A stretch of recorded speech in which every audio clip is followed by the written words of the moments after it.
everyone, welcome back to the Nello Reads channel. Our first story of the day comes from Xenon Chosnek, how I parked wrong, paid my ticket, and yet got my money back thanks to a malicious compliance. On one summer Saturday afternoon, I was moving into a new flat. There was no parking lines in front of my building, but loading was allowed, so I left my car there and started to run up and down the stairs with boxes of my belongings. After the last heavy box landed on the floor of my new flat, I really needed a drink. So I started to rummage through the boxes looking for a glass or a cup. One thing led to another, and when at 2 a.m. I finished unpacking, I went to bed for a well-deserved sleep. My building had 2 entry doors, so it was only Tuesday morning when I used the same doors again and bumped into my car parked right in front of them. Dang, I forgot to move my car after I emptied my boxes. Let's hope I didn't get a ticket, I thought.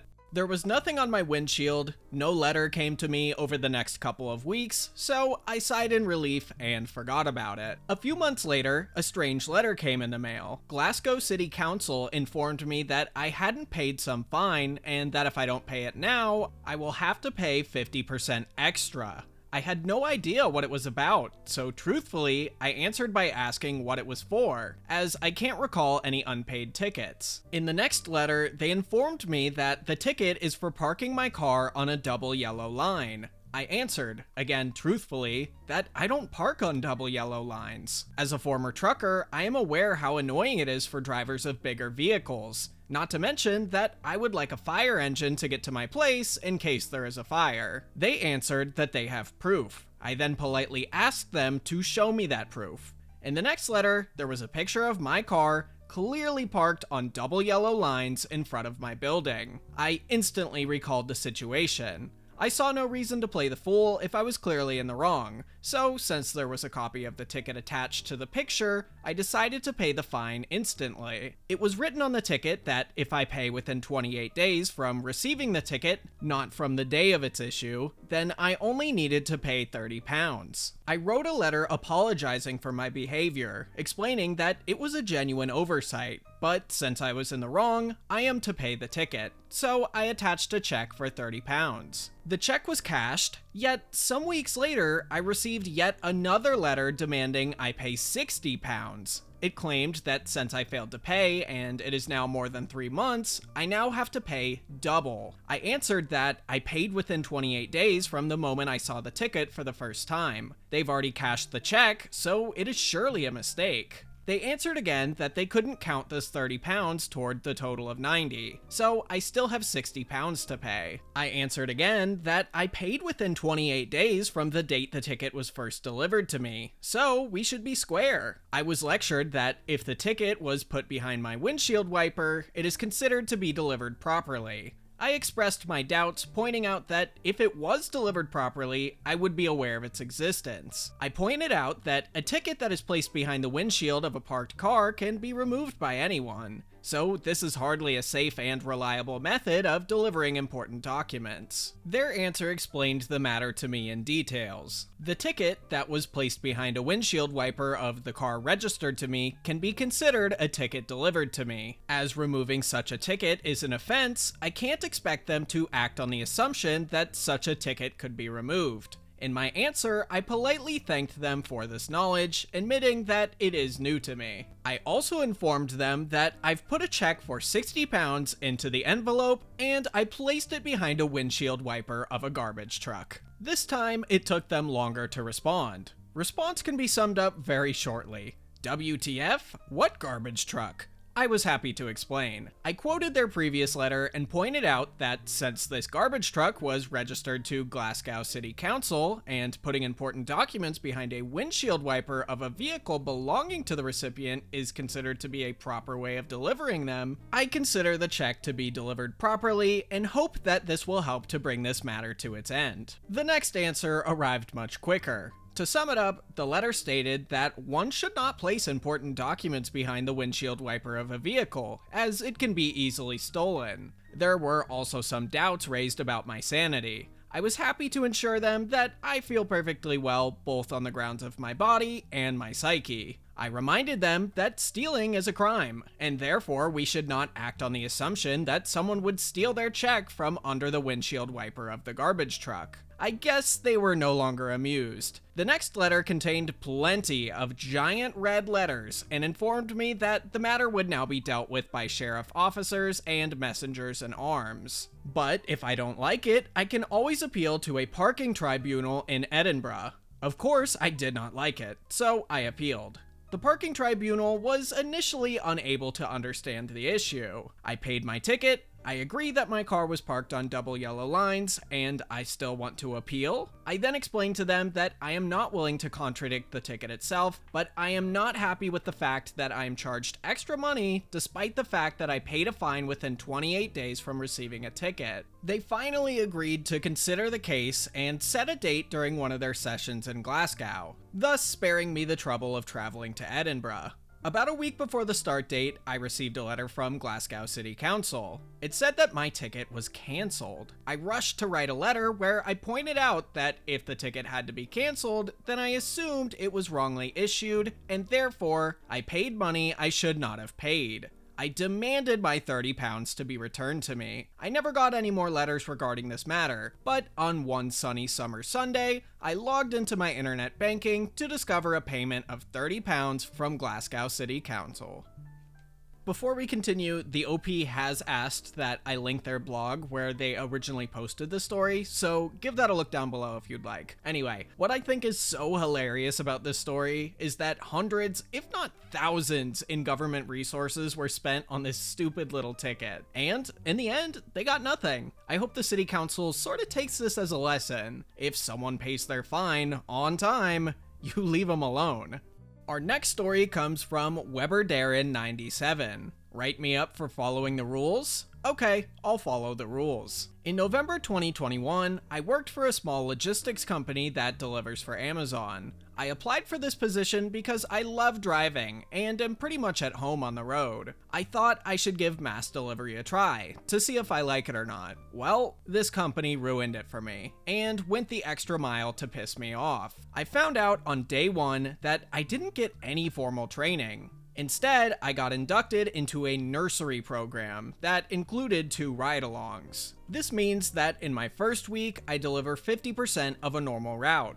On my first day, someone will come with me to show me what I'm doing. Then I'm on my own for the rest of the week. On the first day of my second week, I was moved to nursery 2, 80% of a normal route, and got my second ride-along. For the entire second week, I was getting hints from pretty much everyone that I was one of, if not the slowest, driver they've ever had. Note that I had a whole 2 days of training. I don't count the rest as I was not with anyone to train me. The rest of this story will be all about the second week. The first thing that really pissed me off was when the delivery app took me to an address that didn't exist. Like legit, just a big dirt lot with some bulldozers and excavators. No mailbox, no buildings, nothing. It's Sunday night, so there's nobody around to ask. So I called driver support. The conversation went as follows. I have a package that's undeliverable. The address is incorrect. Just mark it as missing. Why would I do that? I have it right here in my hands. The undeliverable button isn't working. Just mark it as missing. Hangs up. I proceeded to mark it as missing and finished the rest of my route early without incident. I returned the missing package to the warehouse, told the marshals what happened, and returned the van to dispatch. When I got back to dispatch, there was a write-up waiting for me because I had returned a package marked as missing instead of retrying delivery. I told them what happened and was told to sign the write-up. I refused and went home for the night. On the next to last day of my second week, basically the same thing happened with another package. I was sent through the same ringer and called dispatch to explain the situation before continuing. I was told to just keep moving with my route and they'll get in contact with the warehouse. I saw no evidence of this happening, as when I returned, there was a new write-up waiting for me. Returning a package marked as missing.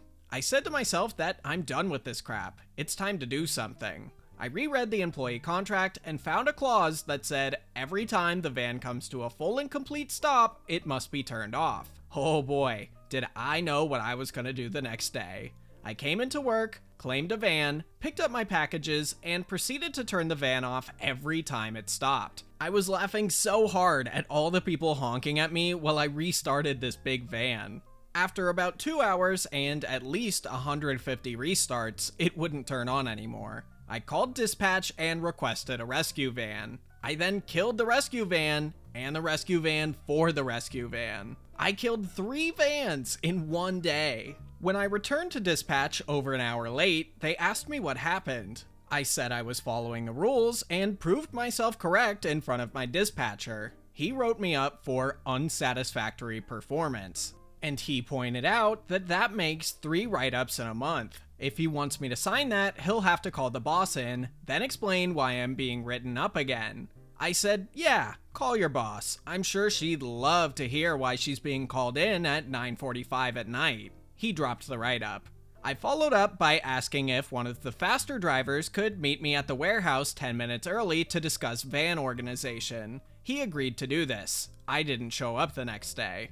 When I didn't show up, I was Facebooked by a dude that we'll call Aaron. He just wanted to make sure I was okay. I said I was doing okay and explained what happened. He then told me that this was the final straw for him, as he was also getting crap from dispatch because they said he wasn't a very good delivery driver either. I had been told by multiple dispatchers that I was one of, if not, the slowest drivers they've ever had. Aaron said he was told this several times too, and believed it.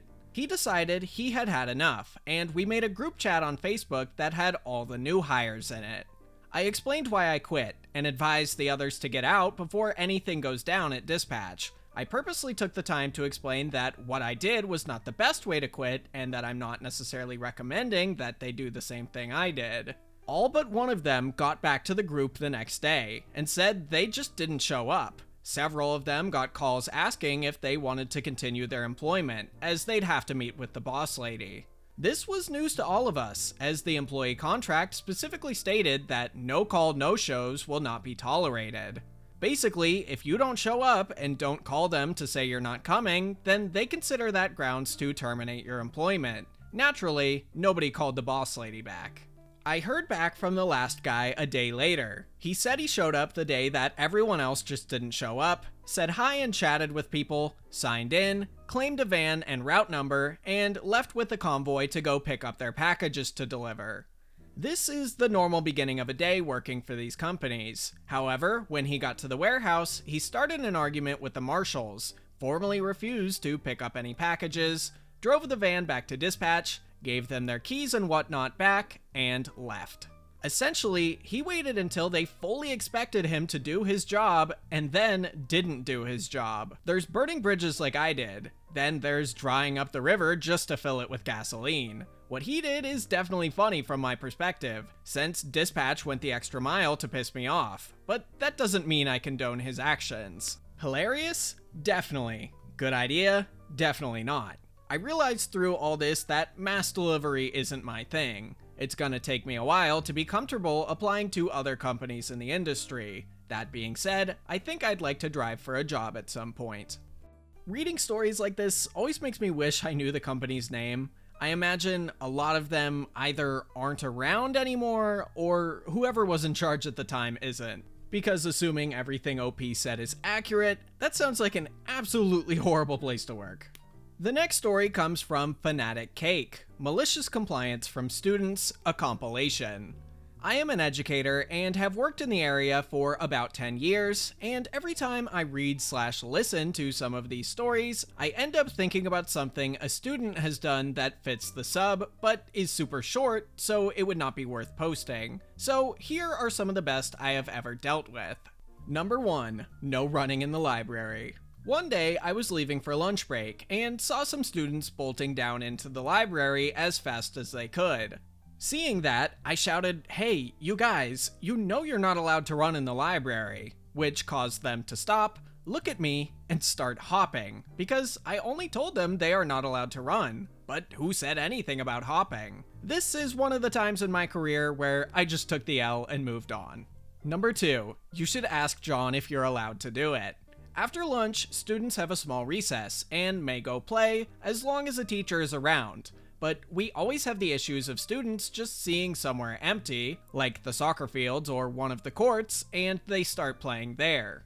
To try and avoid this, we established that students can go anywhere their teachers allow them to, but a group of students, trying to be smart, asked if I could allow them to go to the soccer field, which I couldn't. I was covering somewhere else. I just tell them, you should ask John. He should be here soon enough. They called for John and ran a bit, so I just think that was good timing from the teacher. But no, I see them asking a student called John if they could go, which he promptly said, yes, you are allowed, my dear students. The worst part is that I couldn't laugh, because as smart as that was, I had to make them follow the rules. Number 3, you cannot use your pencil cases for this activity.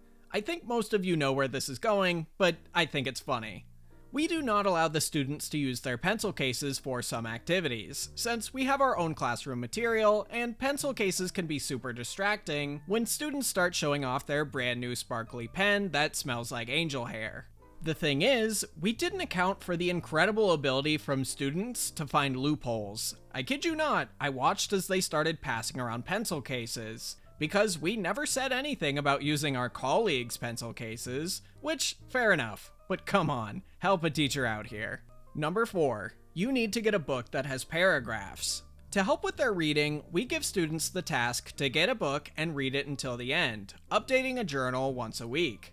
Thing is, students tend to get super lazy with it, and try to just go for books like Diary of a Wimpy Kid or Captain Underpants, so we established that it needs to be a book with paragraphs, aka something like a shorter novel. One of the students got a cooking book, and when we tried to stop him, he opened the book to one of the instructions for a recipe and said, with the most innocent voice, "See? Paragraphs." Number 5, you need to sit with your classmates. This might be my favorite. Since we came back full-time after kids got vaccinated, the school has been demanding some really weird rules and is super inconsistent. One of those is that in the cafeteria, they are only allowed to sit with their classmates, which can be more safe, but at the same time, we have 100+ students in there at a time, so what's the difference? I was even trying to justify it to them, but they noticed I don't believe in it myself, so they found a loophole, because that's what 5th graders do, and just pushed the tables together. Each table had a different ground, so they didn't break any rules, while still being able to be with their friends. Unfortunately, my school was pretty strict, so most of these ideas would have landed me in the principal's office, but they are pretty hilarious. Kids can just be so stupidly clever sometimes. Anyway, I hope you enjoyed today's stories, and I'll see you in the next video.